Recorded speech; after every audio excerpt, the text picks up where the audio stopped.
आज मैं रामास्वामी नायकर पेरियार की गीत सुनाने जा रहा हूं, जिन्होंने अपने समय में ब्राह्मणवाद के खिलाफ इतना जिहाद छेड़ा था कि जिनके नाम पर ब्राह्मणवादी जलना शुरू कर दिए थे। क्या क्या दुर्दशा सह करके उन्होंने अपने समाज को जगाने का काम किया।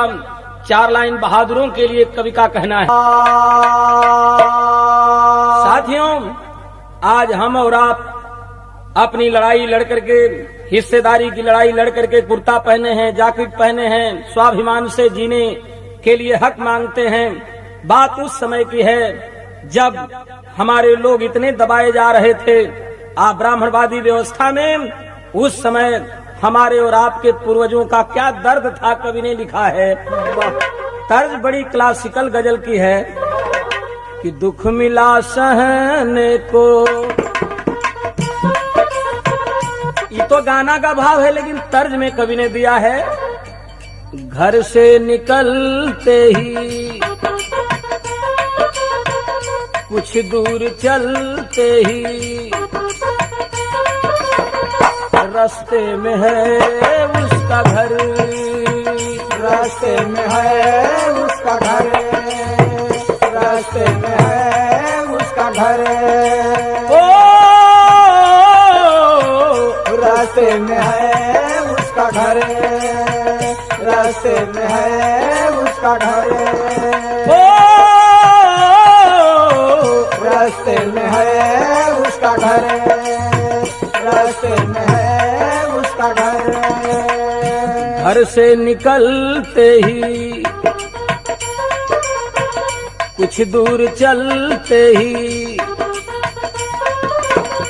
रास्ते में है उसका घर, रास्ते में है उसका घर, रास्ते में है उसका घर, वो जी वो हो, रास्ते में है उसका घर, रास्ते में है उसका घर, रास्ते में है उसका घर, रास्ते में है उसका घर। लेकिन उस समय क्या था मेरे मित्रों कि दुख मिला सहने को, घर नहीं रहने को। बीत रहा 8 पहर, बीत रहा 8 पहर, बीत रहा 8 पहर, रा रा रा, बीत रहा 8 पहर, बीत रहा 8 पहर, ओ बीत रहा 8 पहर, बीत रहा 8 पहर। भूख थी तड़पने को, आर्य थे झड़पने को।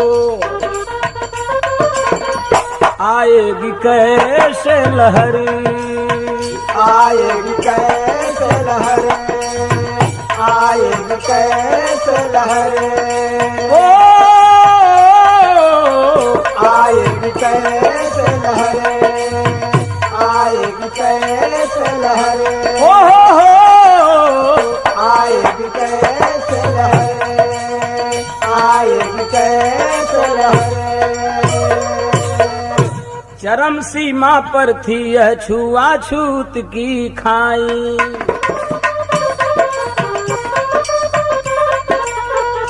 अत्याचार कर रहे थे बैरी भी कसाई।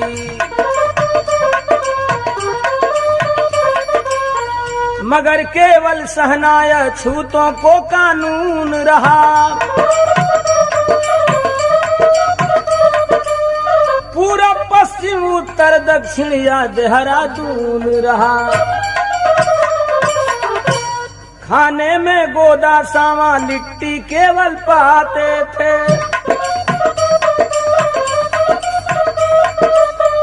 चौबीस घंटे केवल हुक्म ही बजाते थे।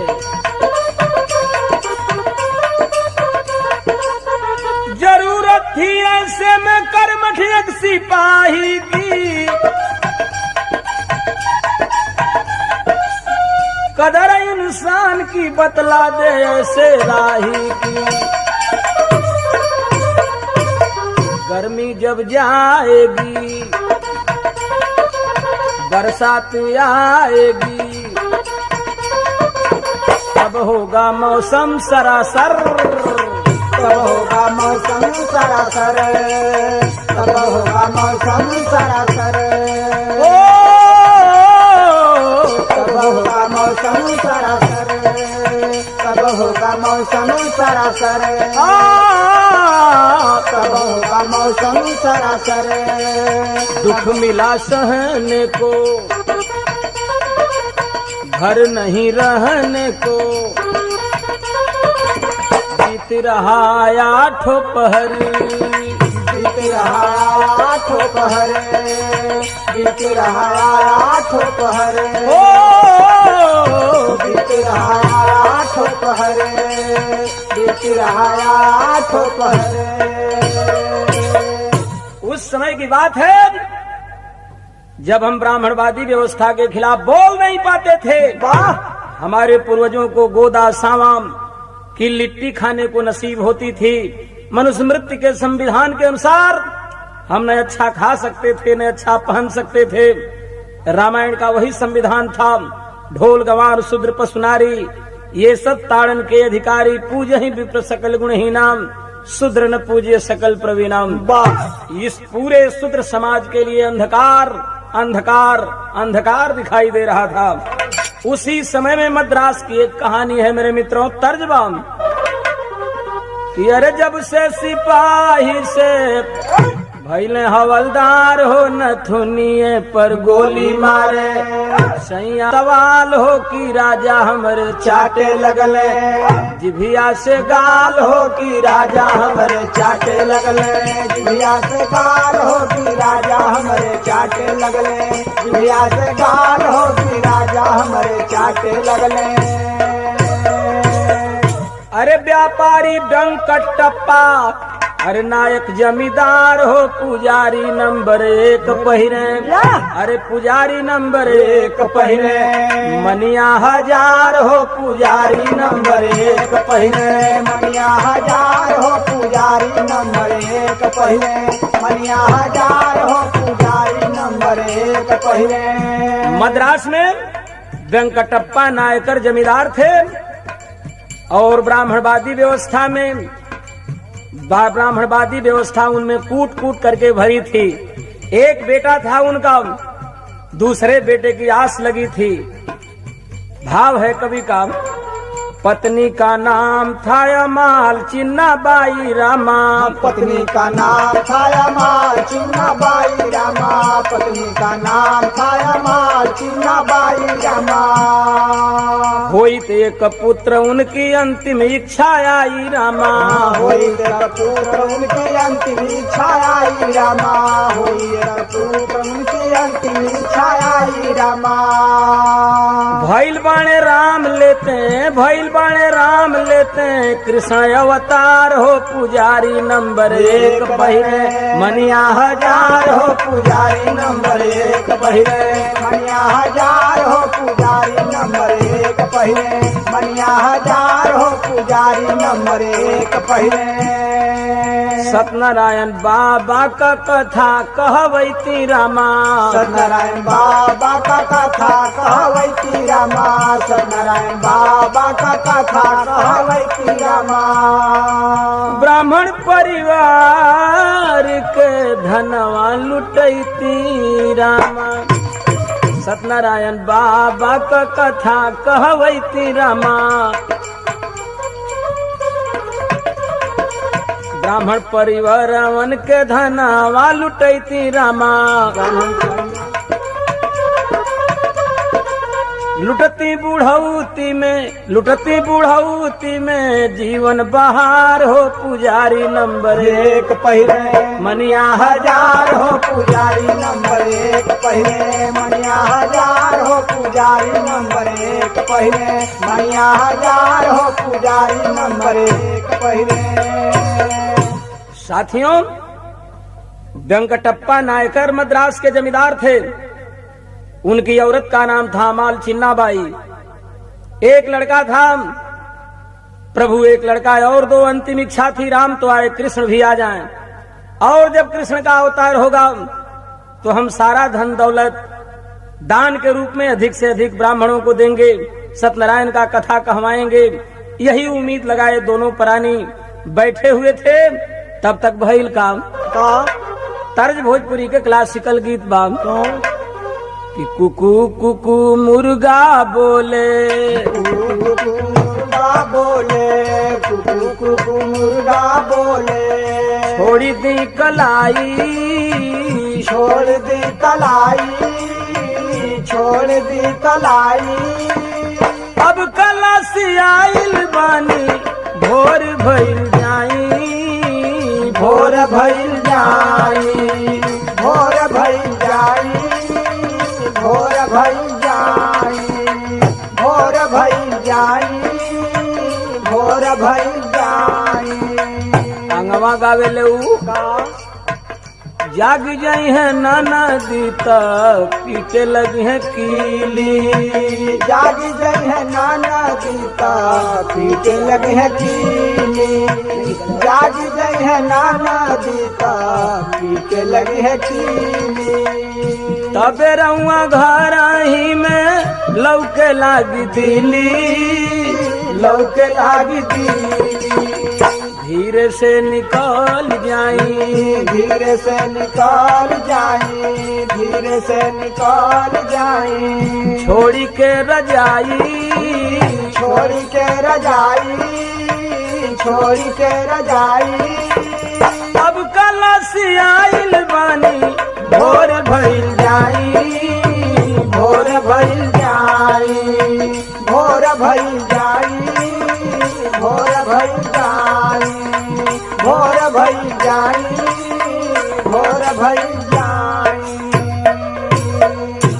आस थी एक और बच्चा पैदा हो, और इधर शूद्र वंश को इंतजार था कोई सूरज पैदा हो। वाह, तब तक हुआ क्या कि पूरब में सूरज आया, पूरब में सूरज आया, पूरब में सूरज आया, ले के ललाई, ले के ललाई, ले के ललाई, भागी अन्हार अब यहाँ जोर हो जाइया, जोर हो जाइया, जोर हो जाइया, जोर हो जाइया, जोर हो जाइया, जोर हो जाई। 1879 में फूटल बाकिरनिया, 1879 में टूटल बाकिरनिया, 1879 में टूटल बाकिरनिया, 16 सितंबर का बीतल बरैनिया, बीतल बारैनिया, गोदी गुलजार भैली, गोदी गुलजार भैली, गोदी गुलजार भैली, झूमे बाप माई, झूमे बाप माई, झूमे बाप माई, भागी अन्हार अब यहाँ जोर हो जाइया, जोर हो जाइया, जोर हो जाइया, जोर हो जाइया, जोर हो जाइया, जोर हो जाई। 1879 के फूटल बाकिरनिया, 16 सितंबर के बीतल बरैनिया, गोदी गुलजार भैली, गोदी गुलजार भैली, गोदी गुलजार भैली, झूमे बाप माई, झूमे बाप माई, झूमे बाप माई, भागी अन्हार अब यहाँ जोर हो जाइया, जोर हो जाइया, जोर हो जाइया, जोर हो जाइया, जोर हो जाइया, जोर हो जाई। साथियों, 17 सितंबर 16 सितंबर की रात बीती, 17 सितंबर सन 1879 का सवेरा हुआ, एक लड़का पैदा हुआ। नाम उस लड़के का क्या रखे हो माई बाप, रामा स्वामी नाम उस बालक का धराई। रामा स्वामी नाम उस बालक का धराए, रामा स्वामी नाम उस बालक का धराए। दक्षिणायो दान लेके पंडित सब अघाइली, पंडित सब अघाए। बढ़े लगल रामा स्वामी, बढ़े लगल रामा स्वामी, बढ़े लगल रामा स्वामी। बन के दवाई, बनी के दवाई, बनी के दवाई। अरे भागी अनहार अभियान जोर हो जाई, जोर हो जाई, जोर हो जाई, जोर हो जाई, जोर हो जाई, जोर हो जाई। रामा स्वामी नाम उस बालक के धराइल, दक्षिणायो दान लेके पंडित सब अघाइल। बढ़े लगल रामा स्वामी, बढ़े लगल रामा स्वामी, बढ़े लगल रामा स्वामी। बन के दवाई, बनी के दवाई, बनी के दवाई। अरे भागी अनहार अभियान जोर हो जाई, जोर हो जाई, जोर हो जाई, जोर हो जाई, जोर हो जाई, जोर हो जाई। साथियों, रामा स्वामी नाम उस लड़के का पड़ा। वैश्य परिवार में पैदा हुआ था, जमींदार परिवार में पैदा हुआ था। लेकिन मेरे साथियों, जब 2-4 वर्ष का लड़का हुआ, बहुत प्रखर बुद्धि का था वो रामा स्वामी नायकर। साथियों, हुआ क्या, देखा क्या दुनिया में, तरज है बा कि गौवा के पिछवा रे गौवा के पिछवा रे, अरे चाँद जब निकले, अरे चुपके से नदिया के पार चली अइहा, चुपके से नदिया के पार चली अइहा, चुपके से नदिया के पार चली अइहा। गौवा के पिछवा रे चाँद जब निकले, अरे धीरे से नदिया के पार, अब पार पार चलिए है नदिया रे नदिया। नदिया में जब की भरल होई पानी, अरे नैया पर होई के सवार चलिए है, नैया पर होई के सवार चली अइहा, नैया पर होई के सवार चली अइहा। नदिया में जब की भरल होई पानी, अरे नैया पर होई के सवार चलिए हमारी रानी, अरे रानी। अगली दुवरिया, अगली दुवरिया में जो ताला लगल होई, ता खोली करके पछली दुआर चली अइहा, खोल करके पछली दुआर चली अइहा, खोल करके पछली दुआर चली अइहा। क्या भाव है और क्या बच्चा था साथियों, वाह, कि वैश्य के घर में जन्म लेके अइले, अरे देखल नया नवा पसार दुनिया में, देखल नया नवा पसार दुनिया में, देखल नया नवा पसार दुनिया में। अरे वैश्य घर में जन्म लेके अइले, अरे देखल नया नवा पसार दुनिया दुनिया दुनिया दुनिया में। मनवा भी रुक गईले, अरे रा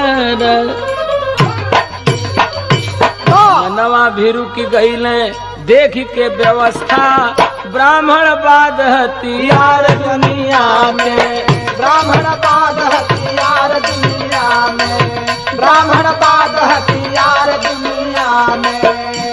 अरे बचपन में ही वो आंदोलन चला के खेले लोहार और कुहार के बुला के, कुहार के बुला के, मुसहर यो डोम नोनियन साथ घूमे, घूमेलन संग में चमार दुनिया में, घूमला संग में चमार दुनिया में, घूमला संग में चमार दुनिया में। अरे बचपन में ही वो आंदोलन चला के खेले लोहार यो कुहार के बुला के, मुसहर यो डोम हो रना रना रना,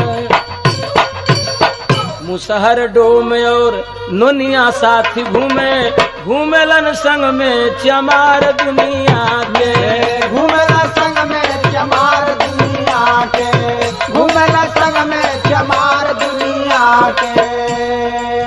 ऐसे न मानी बोली महतारी बाबा स्कूल में दिहली स्वामी के डारी, अरे स्वामी के डारी, वहाँ भी मिलल ररा ररा ररा वो जीवा, वहाँ भी मिलल जीवन देखल सड़क पर, अरे कहले पढ़ाई बेकार दुनिया में, कहले पढ़ाई बेकार दुनिया में, कहले पढ़ाई बेकार दुनिया में। ऐसे न मानी बोली महतारी स्कूल में दिहली स्वामी के डारी, अरे स्वामी के डारी, वहाँ भी मिलल हो आया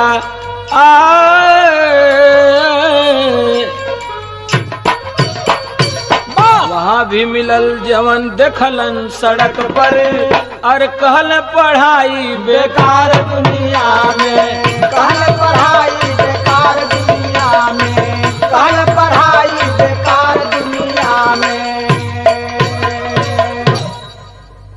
राजभर चमार अहिर दुनिया बिंद मुसलमान को लेकर के खेलना शुरू कर दिए। बाप महतारी जलने लगे कि ये देखो, ये तो अछूतों को साथ लेकर के खेलना शुरू कर दिया, स्कूल में डाल दिए। लेकिन जब पढ़ने गए तो वहां भी वही व्यवस्था उन्होंने देखा कि अछूत का एक भी लड़का स्कूल में प्रवेश करने से उस व्यवस्था में मना है। कोई अछूत का लड़का पढ़ने वाला नहीं था।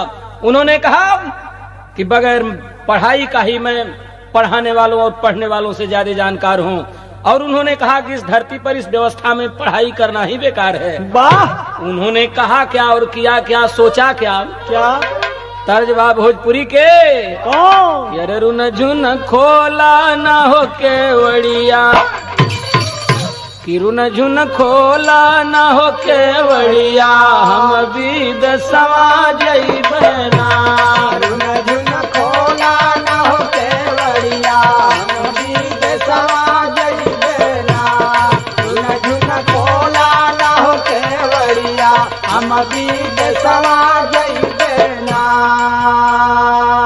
जो तू सैया विदेशवा जैबना, हमारी बाबा के हो बोला दा, हम नहीं हरवा जैबना, हमारी बाबा के हो बोला दा, हम नहीं हरवा जैबना, हमारी बाबा के हो बोला दा, हम नहीं हरवा जैबना।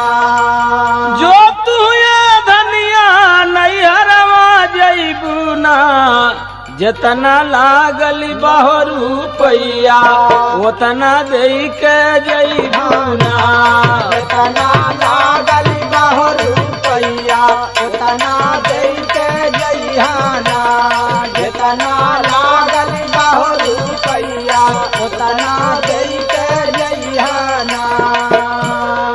जितना लागल बा रुपैया उतना दे के जैबना, जैसन बाबा घरवा रहली वैसन कई हो देबना, जैसन बाबा घरवा रहली वैसन कई हो देबना, जैसन बाबा घरवा रहली वैसन कई हो देबना। इत तरज बा, लेकिन भाव है कवि का। वाह, आज सोच रहे हैं रामा स्वामी नायकर पेरियार जी क्या कि अरे होली भैयन के हो सतिया मतिया पागल भैली ना। होली भैयन के हो सतिया मतिया पागल भैलीना। होली भैयन के हो सतिया मतिया पागल भैलीना। ना मानवता कई जतिया मतिया पागल भैली ना। ना मानवता के होई जतिया मतिया पागल भैलीना। ना मानवता के होई जतिया मतिया पागल भैलीना। घर वाले उनसे गुस्सियाई दियल दुकान पर बैठाई, लेकिन छूटल नहीं अदतिया मतिया पागल भैली ना। लेकिन छूटल नहीं अदतिया मतिया पागल भैलीना। लेकिन छूटल नहीं अदतिया मतिया पागल भैलीना। सब पंडों को खूब रिगाते, अपने तर्क से उन्हें फंसाते, भागे बाभन जान विपतिया मतिया पागल भैली ना। भागे बाभन जान विपतिया मतिया पागल भैलीना। भागे बाभन जान विपतिया मतिया पागल भैलीना। अरे 19 वर्ष आया नियराती, भैली पेरियार की शादी, आई ना गम्मा अवरतिया मतिया पागल भैली ना। आई ना गम्मा अवरतिया मतिया पागल भैलीना। आई ना गम्मा अवरतिया मतिया पागल भैलीना। घर वाले सोचे कि यह तो केवल अछूतों के चक्कर में पड़ा रहता है, क्यों नहीं इसकी शादी कर दी जाए। आखिर 19 वर्ष के उम्र में पेरियार की 13 वर्ष की लड़की नागम्मा बाई से शादी हो गई। वाह, नागम्मा बाई भी आई तो वह वर्णवादी व्यवस्था में मनुवादी व्यवस्था की ही थी, उसी धर्म को मानने वाली थी। साथियों, एक तरफ अछूतों से प्यार करने वाला मर्द और एक तरफ अछूतों से घृणा करने वाली औरत, आखिर ये जीवन की नाव कैसे चलेगी। भाव है कवि का। अरे नारी थी पुजारी प्रभु की आभारी, मगर यह मर्द था मानवता दीदारी।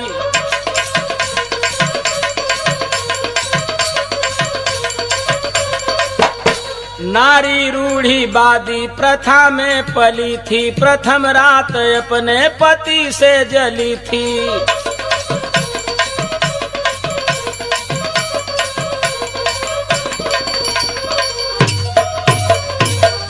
अरे 19 वर्ष आया नियराती, भैली पेरियार की शादी, आई ना गम्मा अवरतिया मतिया पागल भैली ना। आई ना गम्मा अवरतिया मतिया पागल भैलीना। आई ना गम्मा अवरतिया मतिया पागल भैलीना। जब नागम्मा औरत आई, रात में गए तो सुहाग रात औरत के लिए बड़ी सुनहरी रात हुआ करती है। दो अनजान दिल आपस में मिलते हैं, तो दोनों अनजान तो थे ही, विचार में भी एक दूसरे के विपरीत थे। कहाँ ले अपनी मेहरारू की संग सुहाग रात में मर्द मेहरारू का काम करिहन। कहलन जे अछूतों से प्यार करो, इंसान को इंसान जानो, यही सबसे बड़ा धर्म है। और उस समय औरतों का श्रृंगार था गले में हंसुली पहनना। उन्होंने अपनी सुहाग रात में कहा कि ऐ नागम्मा बाई, तुम जो हंसुली पहनी हो यह औरतों के लिए गुलामी की निशानी है। मैं अछूतों के साथ साथ औरतों को भी स्वतंत्रता दिलाने का काम करने को सोच रहा हूँ। इसलिए एक काम करो, तर्जबा कौन कि अरे रोटिया बेलत में जो बन खजुआवे, रोटिया बेलत में जो बन खजुआवे, रोटिया बेलत में जो बन खजुआवे। अरे बेलन से दलिया चलावे ले, अधियारे घर कजरा लगावे ले, अधियारे घर कजरा लगावे ले अंधियार घर कजरा लगावे ले। उस्ताद भोला कवि एगो मेहरारू बड़ा फुहर रहल, उहे मर्दा कहले रहल कि रोटिया बेलत में जो बन खजुआवे, रोटिया बेलत में जो बन खजुआवे, रोटिया बेलत में जो बन खजुआवे। अरे बेलन से दलिया चलावे ले अंधियार घर कजरा लगावे ले, अंधियार घर कजरा लगावे ले अंधियार घर कजरा लगावे ले। मगर फिर यार रामास्वामी ने क्या किया कि अरे गरवा कहाँ सुली गुलामी के निशानी, गरवा के हंसुली गुलामी के निशानी, गरवा के हंसुली गुलामी के निशानी। अपनी दुल्हन के बतावे आज हथवा से अपनी हटावे, आज हथवा से अपनी हटावेलन, आज हथवा से अपनी हटावेलन। जाई के बताई सास ससुर से गुजरिया, जाई के बताई सास ससुर से गुजरिया, जाई के बताई सास ससुर से गुजरिया। अरे हंसुली उतारे मोरा जबरी संवरिया, हंसुली उतारे मोरा जबरी संवरिया, हंसुली उतारे मोरा जबरी संवरिया। कहे माई बाप तोहर बिगड़ल रहनिया, कहे माई बाप तोहर बिगड़ल रहनिया, कहे माई बाप तोहर बिगड़ल रहनिया। घरवा से उनके भगावेल आज हथवा से अपनी हटावेलन, आज हथवा से अपनी हटावेलन, आज हथवा से अपनी हटावेलन। छोड़े घर बार छेड़े अजब लड़ाई, छोड़े घर बार छेड़े अजब लड़ाई, छोड़े घर बार छेड़े अजब लड़ाई। अरे यहाँ नहीं ऊंच नीच नहीं कोई भाई, यहाँ नहीं ऊंच नीच नहीं कोई भाई, यहाँ नहीं ऊंच नीच नहीं कोई भाई।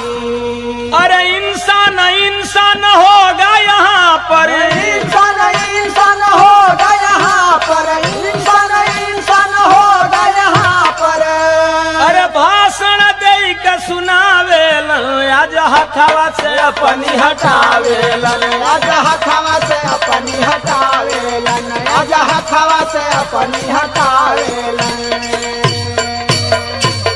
वह औरत जा करके उनके माँ बाप से कही कि ये कैसा आपका बेटा है, मेरी हंसुली उतार दिया। घर वाले आजीज होकर कह दिए गया रामास्वामी बेहतर होगा तुम इस घर परिवार को छोड़ दो। वाह, उन्होंने कहा मैं छोड़ देता हूँ। निकल पड़े पेरियार और भाषण देना शुरू कर दिए कि इस देश में जब तक सामाजिक परिवर्तन की धारा नहीं बहेगी, समता मूलक समाज नहीं बनेगा, तब तक इंसान खास तौर से शूद्र पशुओं के तरह से जाने जाएंगे। चारों तरफ मीटिंग करके ऐलान करना शुरू कर दिए। भाव बाइक लाइन क्या तरजू है बाब कौन कि अरे बैठल रहे पान की दुकानी रे बाबनावा, बैठल रहे पान की दुकान रे बाबनावा, बैठल रहे पान की दुकान रे बाबनावा। अरे दिना तवार रहे बिहिया बाजार रहे, बैठल रहे पान की दुकान रे बाबनावा, बैठल रहे पान की दुकान रे बाबनावा, बैठल रहे पान की दुकान रे बाबनावा। और एक समय एक भाला रहरी में कैले गाला, हलावा पर हलावा करवाला बाबनावा। जब उन्होंने भाषण देना शुरू कर दिया, चारों तरफ ब्राह्मणवादियों ने जाल क्या रचा। अरे होई गईल स्वर ब्राह्मणवादी उनके कहे चोर, ई बाटे दलाल अंग्रेजन के सुनाइल बा, ई बाटे दलाल अंग्रेजन के सुनाइल बा, ई बाटे दलाल अंग्रेजन के सुनाइल बा। रामायण पढ़े जब उनका ज्ञान खुली गईल, चली दिहल स्वामी जब मन बउराइल बा, चली दिहल स्वामी जब मन बउराइल बा,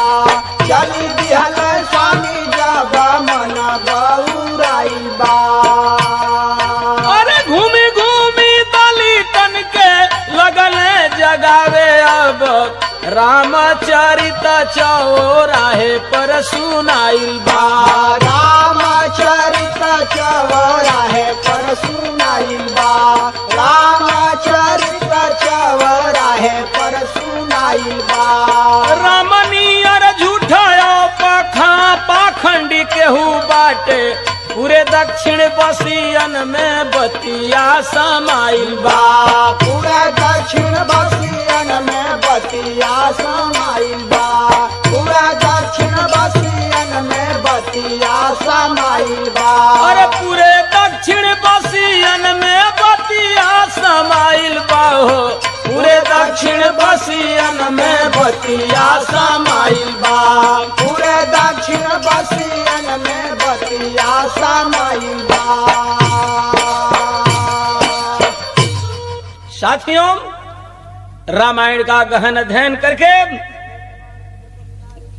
ढोल गंवार शूद्र पशुनारी ताड़न के अधिकारी पूजहि विप्र सकल गुणहीना, शूद्र न पूजिए सकल प्रवीणा। राम झूठ है, राम अपनी औरत के लिए केवल लड़ाई किया। तमाम बातों का गहन अध्ययन करके चारों तरफ दक्षिण के निवासियों में ऐलान कर दिए कि राम भगवान कहलाने लायक नहीं, राम नाम लेने लायक भी नहीं है। तो साथियों, तरज बहो जवाहरलाल कि अरे सैया मोर मिलल बाझर लावा, जबरी खियावे हमके केलावा। सैया मोर मिलल बाझर लावा, जबरी खियावे हमके केलावा। बूढ़ावा तब बाटे वारी में दबावेला, दत्तवा से काट ले लगलवा, दत्तवा से काट ले लगलवा, जबरी खियावे हमके केलावा। दत्तवा से काट ले लगलवा, जबरी खियावे हमके केलावा। दत्तवा से काट ले लगलवा, जबरी खियावे हमके केलावा। ई तो धुन बा ओ भैया, लेकिन कभी कभाव का बात। अरे जवानी में बुढ़ौती की दशा हो गई। उस पेरियार को जब अपने लोगों की हालत देखा और तुलसी का ब्राह्मणवाद देखा रामचरितमानस के अंदर, भावा कवि के इंसानियत की परेशानी में रहे गमगीन तू जवानी में। इंसानियत की परेशानी में रहे गमगीन तू जवानी में। इंसानियत की परेशानी में रहे गमगीन तू जवानी में। तुलसी का काव्य जब मजे में पढ़ी ली हल, अपना उपदेश पेरी यार तब दिहल। सच्ची रामायण की कहानी में, सच्ची रामायण की कहानी में रहे गमगीन जवानी में। सच्ची रामायण की कहानी में रहे गमगीन जवानी में। सच्ची रामायण की कहानी में रहे गमगीन जवानी में। उन्होंने सच्ची रामायण नाम की एक किताब भी मद्रासी भाषा में लिखा, लेकिन उत्तर प्रदेश में जब वह किताब आई तो उत्तर प्रदेश में नेहरू की सरकार जो केंद्र में चल रही थी, कांग्रेस की सरकार उत्तर प्रदेश में चल रही थी, यूपी गवर्नमेंट ने किया क्या, इतिहास उनका जब यूपी में आया, यूपी सरकार उसको जब्त करवाया। आग लागल फाड़े की पलानी में, आग लागल फाड़े की पलानी में रहे गमगीन जवानी में। आग लागल फाड़े की पलानी में रहे गमगीन जवानी में। आग लागल फाड़े की पलानी में रहे गमगीन जवानी में। तुलसी का काव्य जब माजे में पढ़ी ली हल, अपना उपदेश तेरी यार तब दिहल। इतिहास उनका जब यूपी में आया, यूपी सरकार उसको जब्त करवाया। आग लागल फाड़े की पलानी में रहे गमगीन जवानी में। आग लागल पारे की पलानी में रहे गमगीन जवानी में। आग लागल पारे की पलानी में रहे गमगीन जवानी में। साथियों, पेरियार ने सच्ची रामायण नाम की पुस्तक लिखा। मद्रास में तो खूब चली, लेकिन उत्तर प्रदेश की गवर्नमेंट ने जब्त करा दिया। और जब उत्तर प्रदेश की गवर्नमेंट ने जब्त करा दिया, पेरियार बैठने वाले नहीं थे रामास्वामी। उन्होंने आकर के हाई कोर्ट, उच्च न्यायालय इलाहाबाद में मुकदमा दायर कर दिया सरकार के खिलाफ। हुआ क्या, जाकर के और न्यायाधीश के सामने उन्होंने कहा, स्वयं उन्होंने अपना बयान दिया, क्या यह झूठ है कि राम ने रावण की बहन का नाक कान काटा था और रावण ने उनकी औरत को ले जाकर के पैर से ऊपर नहीं देखा था? क्या राम से रावण अच्छा नहीं? क्या यह गलत है कि राम ने मानवता के लिए नहीं, केवल अपनी औरत के लिए लड़ाई लड़ा था?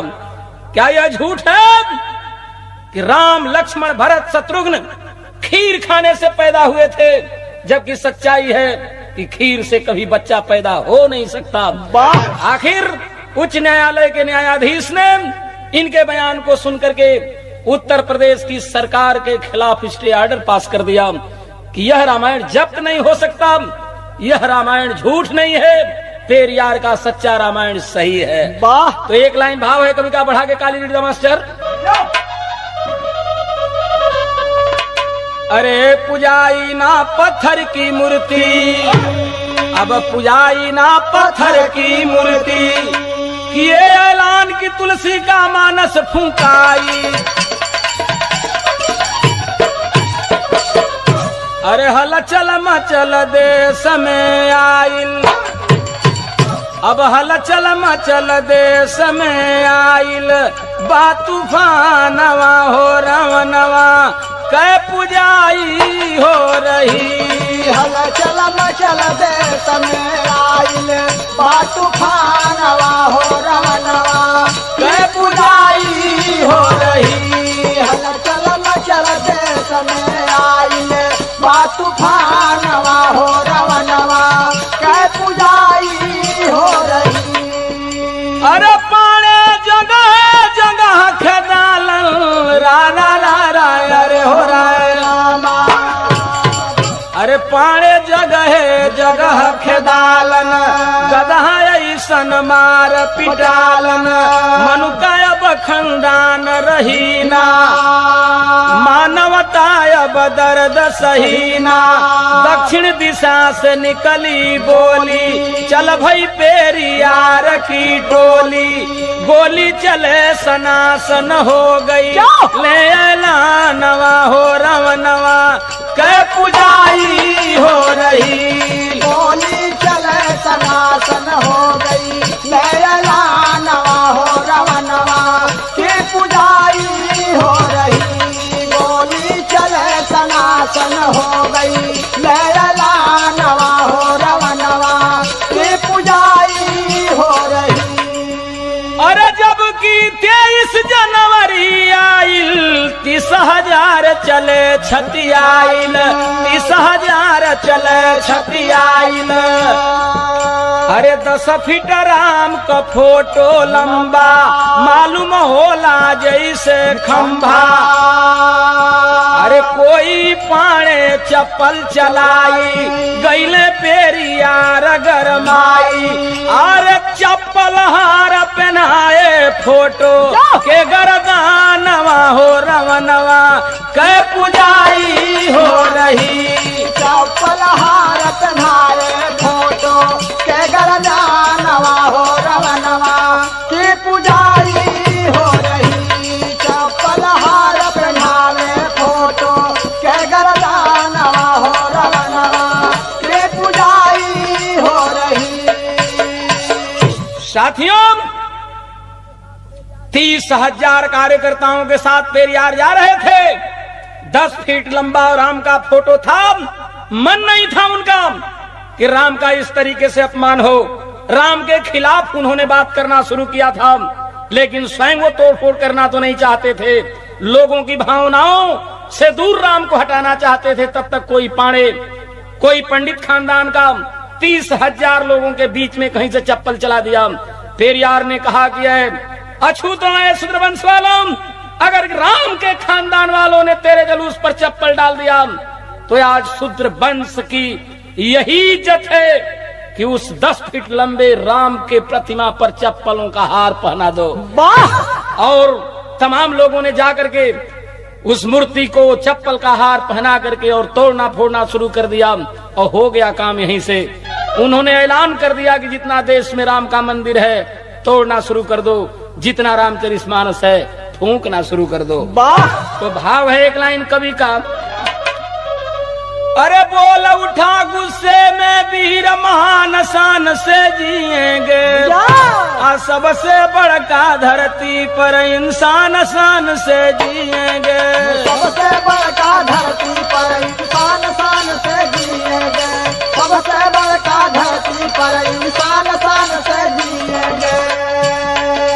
ब्रह्मा विष्णु शंकर की कहानी समझाए, ब्रह्मा विष्णु शंकर की कहानी समझावे, ब्रह्मा विष्णु शंकर की कहानी समझावे।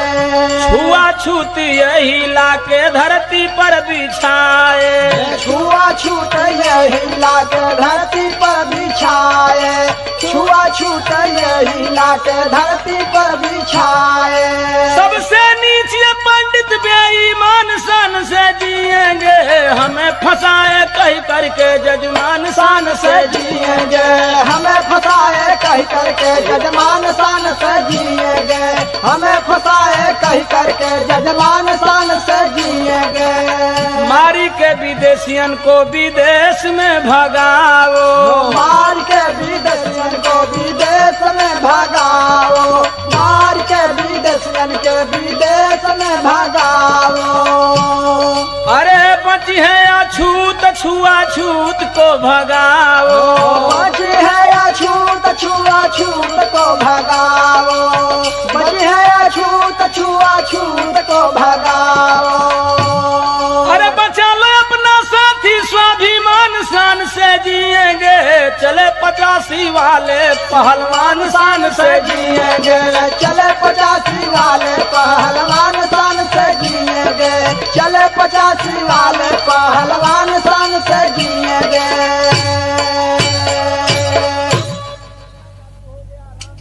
रामायण का फूंकना चालू हो गया, राम की मूर्ति का तोड़ना शुरू हो गया। रावण पूजा जाएगा देश में, ब्राह्मणवादियों को विदेश में ठेल दो, अपने स्वाभिमान की रक्षा करो। चारों तरफ उन्होंने जब भाषण दिया आग में घी का काम किया। और हुआ क्या? अरे चलो 85 वाले उठ के, अरे देश में होगी जंग जुझार, पट्टा यादव के चल दिहल। ओ मरुका भरुका करते चला कुहार, नोनिया कोयरी चला बिंदयब, चला मलाहलिया पतवार, बढ़ई पासी फरुहा लेकर, मरने खातिर चला चमार, बढ़ई पासी फरुहा लेकर।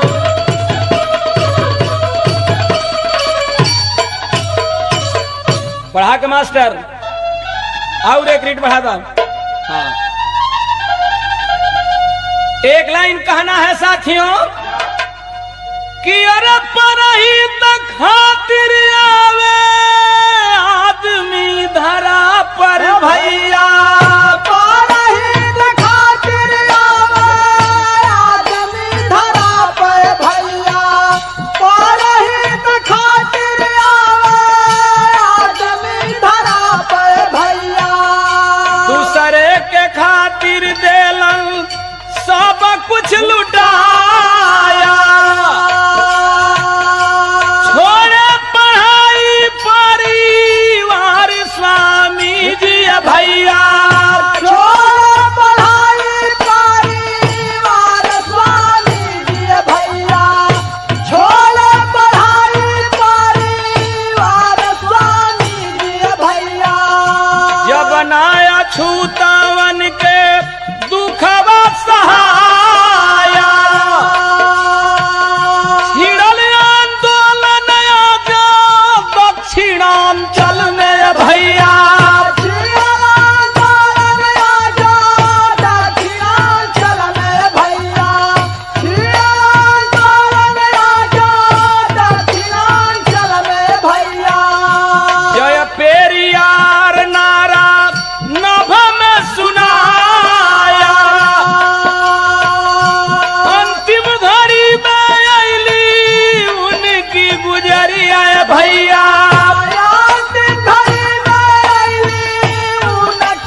चारों तरफ पेरियार जय पेरियार का नारा लगने लगा।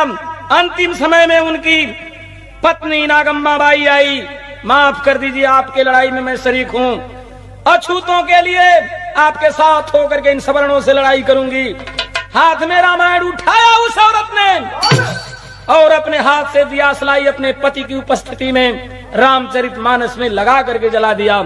और साथियों, उस पेरियार का नाम लेने वाला कोई नहीं रहा, इसलिए कि उनकी पुस्तकों को और उनके जीवन चरित्र को उत्तर भारत में इन ब्राह्मणवादियों ने आने नहीं दिया। लेकिन लखनऊ में पेरियार की मूर्ति लगेगी, परिवर्तन चौक बनाम पेरियार की मूर्ति लगी। तो आज कहना है कि ऐसे रहे मेरे पेरियार जिनके अछूत थे परिवार, याद में बाटे उनकी गीतिया पीरितिया में ना, याद में बाटे उनकी गीतिया पीरितिया में ना, याद में बाटे उनकी गीतिया पीरितिया में ना। हुई तबीयत खराब लिहले स्वामी अंतिम सांस, अरे स्वामी अंतिम सांस लिहले स्वामी अंतिम सांस, स्वामी अंतिम सांस लिहले स्वामी अंतिम सांस। 24/12/73 को छुओ डूबा जब प्रकाश, आइल बा फिर से विपतिया पीरितिया में ना, आइल बा फिर से विपतिया पीरितिया में ना, आइल बा फिर से विपतिया पीरितिया में ना। ईश्वर धर्म योगाभिवाद के रहले सदा खिलाफ, लखनऊ में मुस्काई, या लखनऊ में मुस्काई भैया, लखनऊ में मुस्काई, लखनऊ में मुस्काई भैया, लखनऊ में मुस्काई। परिवर्तन पार्क में झूमे पेरियार जी आई, ना मिटी है इनकी कीर्तिया पीरितिया में ना, ना मिटी है इनकी कीर्तिया पीरितिया में ना, ना मिटी है इनकी कीर्तिया पीरितिया में ना। कुसुम पराग जद्दू देव गुरु भोला पूज्य हमारे, गुरु भोला पूज्य हमारे हो, गुरु भोला पूज्य हमारे, गुरु भोला पूज्य हमारे हो, गुरु भोला पूज्य हमारे। अरे बाला शिव दर्शन के साथ में गंगा रंग पसारे, पूजाई ना पत्थर की पूजाई ना पत्थर की हो, पूजाई ना पत्थर की मूर्ति, काशीनाथ कलम से ऐसन गीत लिखाई, पूजाई ना पत्थर की मूर्ति, काशीनाथ कलम से ऐसन गीत लिखाई, पूजाई ना पत्थर की मूर्ति, काशीनाथ कलम से ऐसन गीत लिखाई। गा रहे हैं काशीनाथ यादव MLC उत्तर प्रदेश एवं उनके साथी।